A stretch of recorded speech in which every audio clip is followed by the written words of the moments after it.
નમસ્કાર મિત્રો, હું કિશન મેર એડવોકેટ. ખાસ કરીને શૈલેષભાઈ મેર ઉપર જ્યારે હિચકારો હુમલો કરવામાં આવ્યો હોય ત્યારે ભાવનગરથી કોળી સમાજના યુવાનો તેમના ખબર અંતર પૂછવા માટે આવ્યા છે.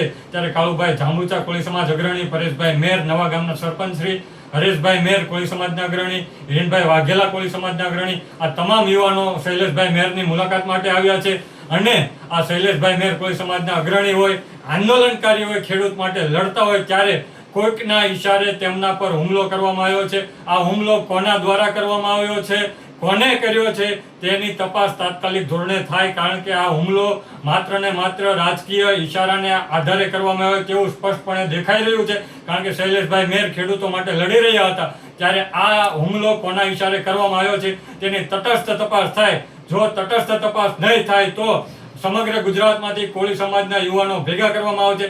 જેવી રીતે ભાવનગર ખાતે ન્યાય સભાનું આયોજન કરવામાં આવ્યું હતું તેવી જ રીતે બાવળા મુકામે પણ ન્યાય સભાનું આયોજન કરવામાં આવશે. અને આમાં જે કોઈ પણ આરોપી હોય અને તેની પાછળ જે કોઈ પણ આ કાવતરું ઘડનાર હોય તેને આરોપી બનાવવામાં આવે. જો આવું નહીં કરવામાં આવે તો આવનારા દિવસોમાં બાવળા મુકામે આ સરકાર સામે લડવાની સંપૂર્ણ તૈયારી કોળી સમાજના યુવાનોની છે. જય કોળી સમાજ, જય હિન્દ, જય ભારત.